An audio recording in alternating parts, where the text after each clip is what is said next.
Hello and welcome to Inside Politics, the podcast from the Sydney Morning Herald and The Age, without our usual host, Jackie Maley, who's off this week, but we do have a special guest.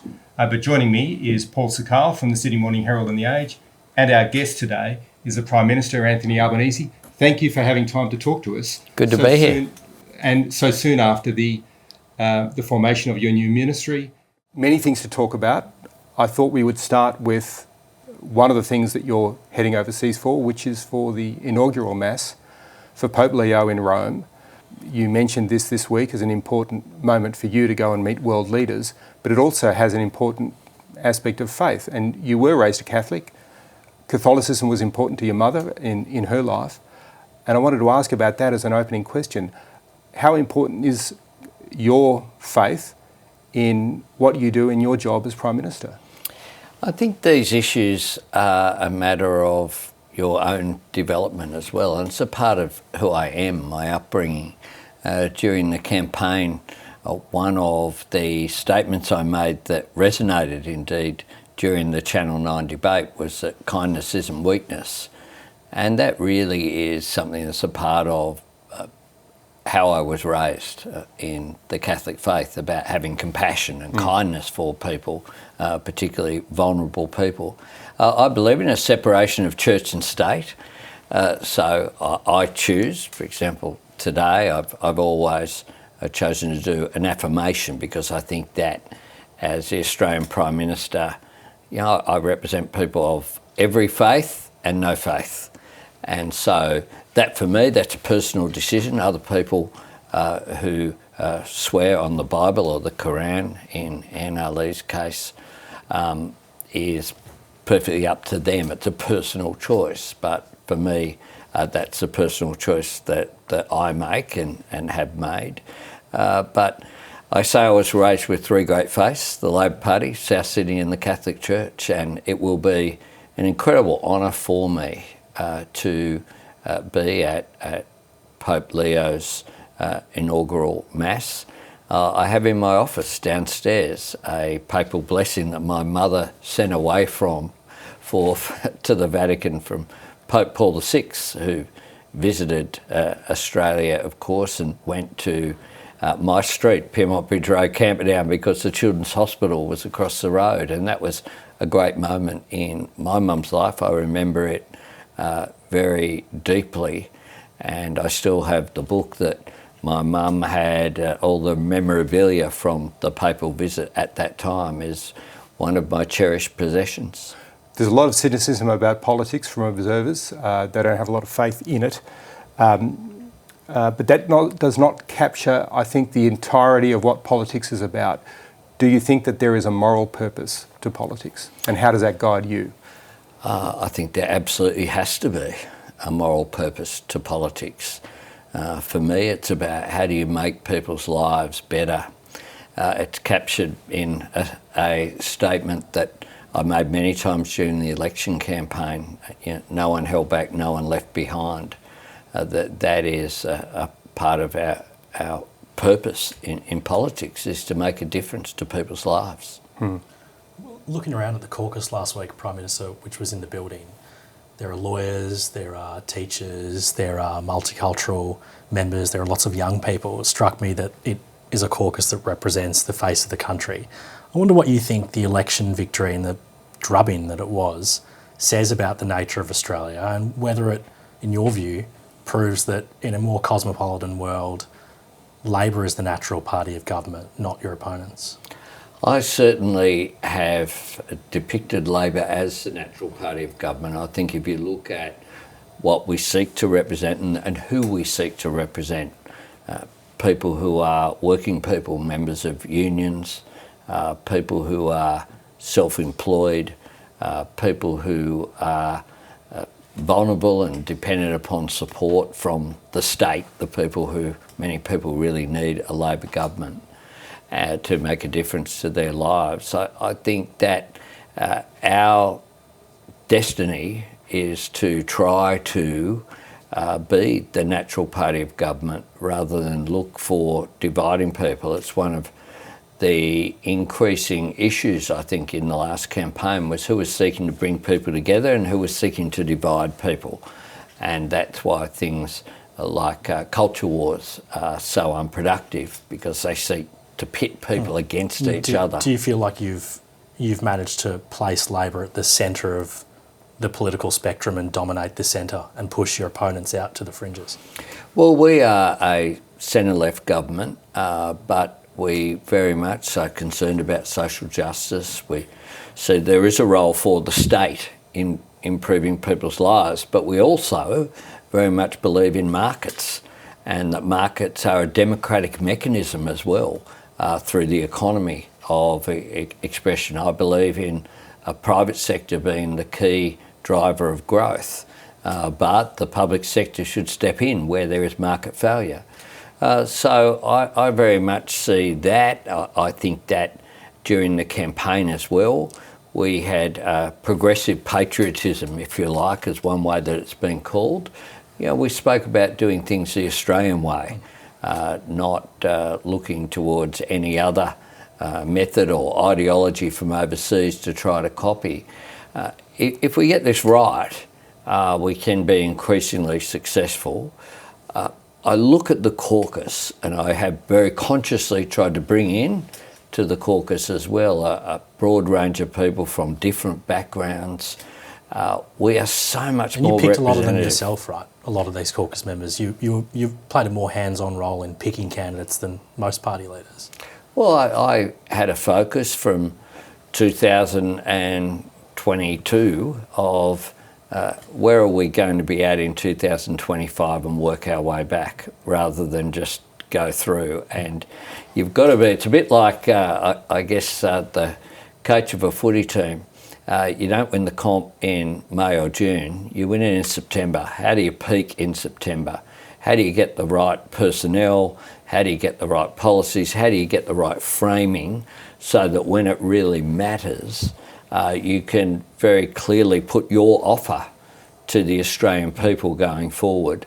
That's something that I did from 2019 through to my first term as opposition leader to bring us into government. It's something that we consciously speak about around the various forums internal to the party that we engage with as well.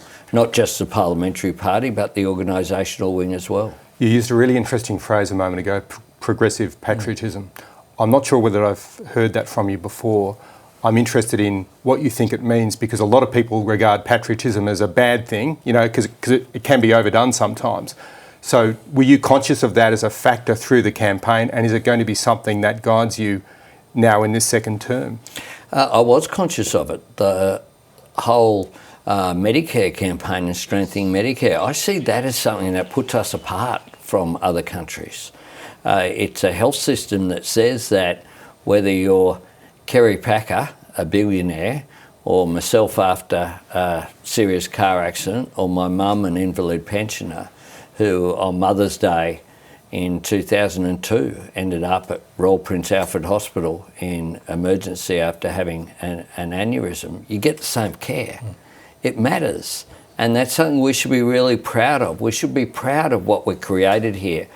And I think in terms of the broader global issues as well, that at a time where there's conflict in the world, where people are often divided on the basis of race or religion, here in Australia we can be a microcosm for the world that says that we're enriched by our diversity, that we have respect for people of different faith, that we try to bring people together, that we don't bring turmoil overseas and play out that conflict here either. And that's really important. This is a project, if you like, that's not just about strengthening Australia, but also being a symbol for the globe in how humanity can move forward. Susan Lee is now the leader of the Liberal Party and the opposition leader for the coalition, with something like 40 plus seats. Labor obviously has got more than 90 seats, so the contrast is huge. Does the government actually need a strong opposition? Is there a danger in having an opposition that's too weak? Does it make you lazy? Not at all. We're focused is what we are, and we've just had just a short while ago, we've just concluded the first full ministry meeting. People are hungry to make a difference. I said prior to the 2022 election, you couldn't do change in just one term, that I had a plan for more than one term. For a long-term Labor government, that's how you entrench reform. And that is why so many things that we set out for this term were things that built on what we had laid, the foundations in our first term, whether that be housing, childcare, employment services, the completion of the NBN, the strengthening of Medicare, the work that we've done to get the economy in better shape with inflation going down but keeping that unemployment low to put us in a stronger position going forward. Now, there are new challenges, the productivity challenge. The work of reform is never done, but my team are really enthusiastic. They've been, I think, re-energised by not just the election campaign, but the outcome as well. And they feel that sense of obligation that getting that trust of the Australian people in us has given them. What do you think of the observation that's being made by commentators that you're now a certainty for 3 terms because of the size of the number of seats that you got in Parliament, that you can not just have this term but the next one as well? Look, politics changes from day to day, and you cannot take anything for granted. And some of those same people were writing us off 6 months ago. Yep. I've always been focused, I've been determined. I was clear about the objective that we had for a May election, and that we could be successful. And we put those measures in place, and we received the support of the Australian people. I want to get our primary vote up higher at the next election than we did this time. But if you look at the work that we've done, it is significant that over a period of time it had been dropping. We did turn that around, and that's a very positive thing. And the outcome clearly exceeded the expectations of all of the commentators, I think. And, we therefore regard the commentariat as that's their job. Our job is to be a good government. Did it exceed your expectations? I expected us to win a majority government the whole way through. I responded patiently to the number of times I was asked about negotiations assuming a minority government. I never saw that as what the outcome would be. The outcome, when you're putting together an expectation, if you like, you think, well, we might win here, here, here and here, but chances are you don't get all of that. The truth is we did. You look at the seats that I went to that I thought we'd win.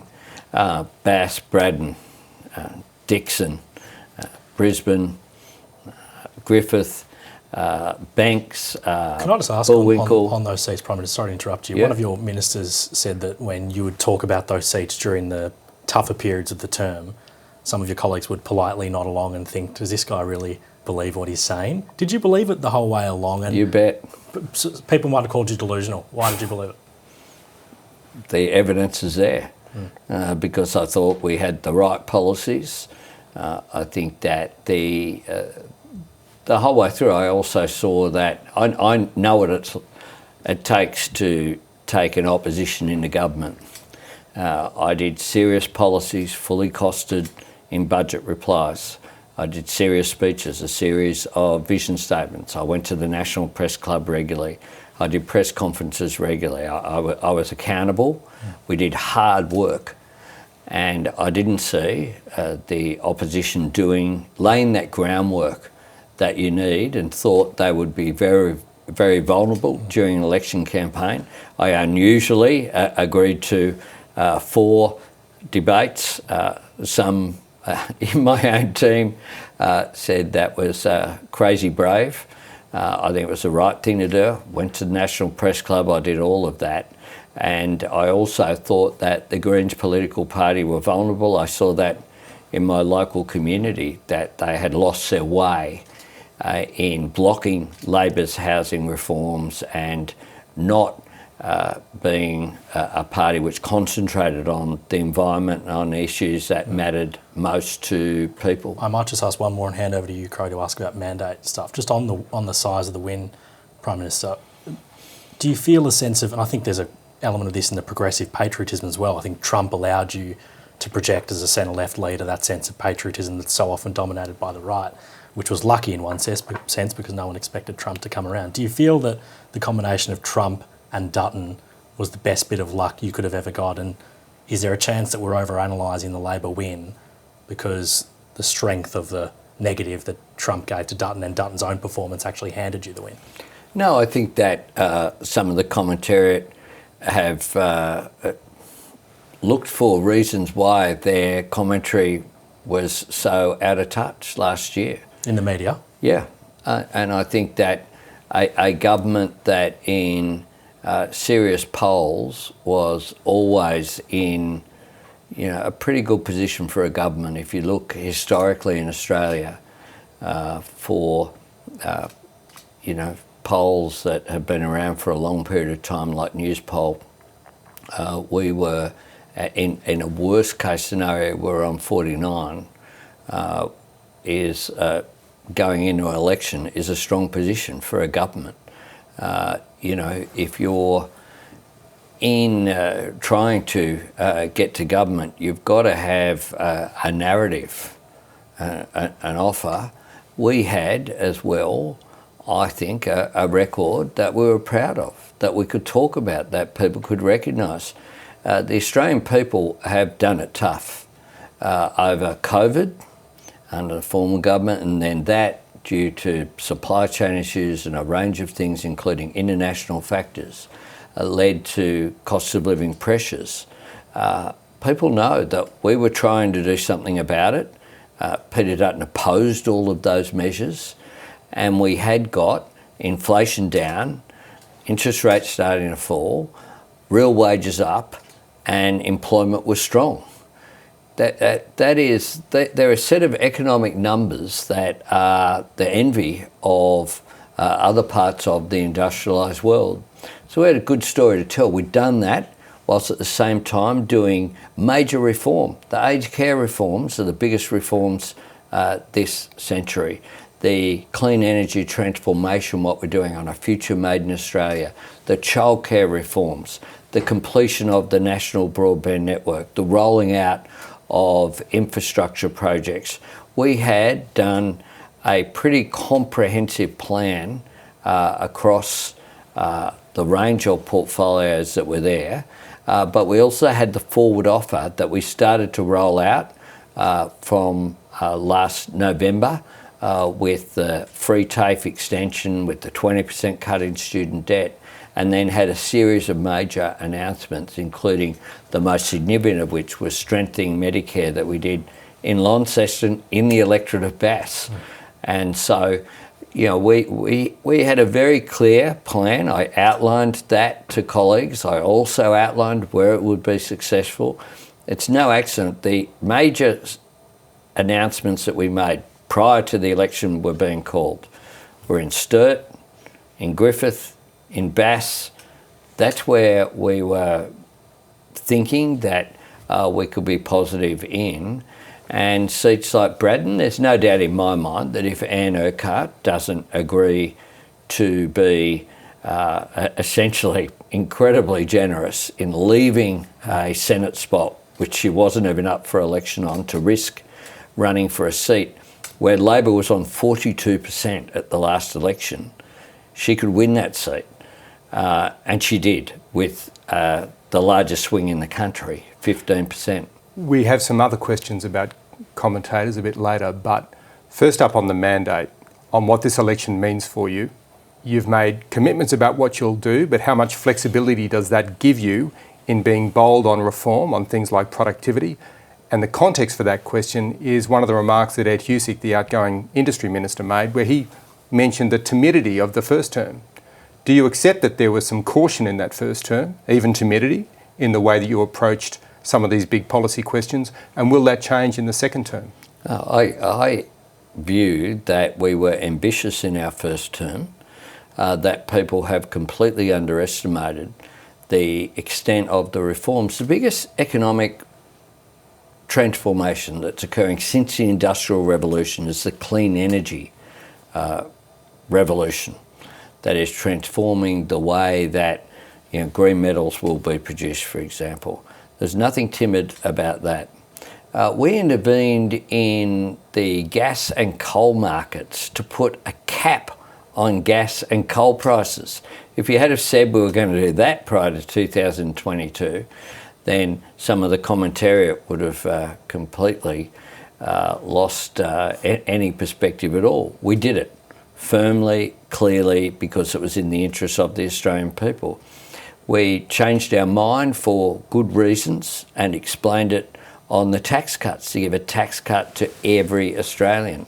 We transformed at the first stage of reforms on childcare. We repaired our relations with the world, with China, with ASEAN, with the Pacific Island Forum. We were a government that were ambitious across economic, social, environmental and international politics. And we did it in a way that attempted to bring people with us wherever possible. I mean, we did, to note just one example in a specific area, the ban on live sheep export. We were told, that would cost us every seat in Western Australia and would cost us dearly. The truth is we've not only held every seat with increased margins, most of them, in WA, we've won Bullwinkle and have won more. People said that was a high watermark for Labor in WA. Well, that high watermark just rose. And that was a decision where I sat down with the industry in my office. I met people in Kalgoorlie. I told them why we were doing it. We had a commitment to do it. We carried it out, and we won the argument, if you like, and we have a package to bring people with us. And hopefully now people will say, okay, this transition is going to occur. How do we protect people as that transition occurs? How do we grow more jobs? Because you get more jobs from processing sheep meat than you do from putting them on a ship and shipping them to the Middle East. How do we get advantage of that? But I completely think that my government did what we said we would do. In some areas we went further because circumstances changed, like the cap on gas and coal prices. But my government is also determined to look at what it was that we took to the election on May 3 and to set about implementing that agenda, which is a very large agenda indeed. Now, we said that we'd ask you a bit about commentators, so here goes. You said to us back in 2022 that you'd been underestimated your whole life, or you felt that way. Do you think the media underestimated you in the lead up to the election? Well, that's something for commentators to I'm very interested in your opinion on that. To commentate on. Well, people, I think that the result certainly exceeded what some of the commentators said would occur. And your expectations as well. Well, I fully expected us to be a majority government. There is no time where I said anything different privately from what I was saying publicly. I expected us to have an increased majority. That's what I was focused on. If you have a look from day one of the campaign, what was the first seat I went to? Dixon. Now, for those people who said that was playing mind games, I said to anyone who said that, no, we're serious. Ali France can win this seat. I think she will win this seat. And she did. I think I wrote those words on the day, so I'll put my hand up on that one. And you told me I was silly on the day. Yeah. Well, see, I was very direct. Well, you need to wrap up, so maybe should we ask one more? Yeah, well, I think one of the questions about the campaign is whether the News Corp media were too hard on you. we reported last year that you told Cabinet colleagues that News Corp was out to get you. Do you think they were out to get you in that campaign? Well, I didn't. I didn't say that. But look, people will make their own judgment as to what some of the media coverage was during the campaign. There is nothing to be gained from complaining about media coverage. What my job is to do is to go out there and put forward Labor's positive agenda. And I think as well that people, if there is a consistent view coming through, and people can have a look themselves at what the editorials recommended, for example, then people will say, yep, they take that into account. I think they know that that's the case. And so my focus is on just us implementing our positive agenda. I feel incredibly humbled and privileged to have this position.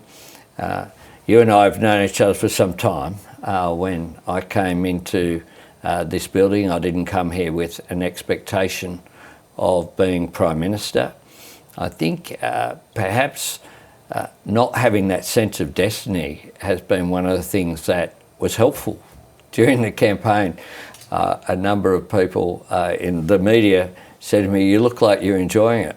And yeah, I was. I loved the campaign because people were engaged and focused. It's an opportunity to talk to the Australian people about their future. And now our task is to make sure that we deliver on that better future. I think the policies that we've put forward across the board are about that. And I think we have the incredibly strong personnel to be able to deliver it. Prime Minister, thank you very much for having some time to talk to us on the Inside Politics podcast. We appreciate your time. Thanks very much.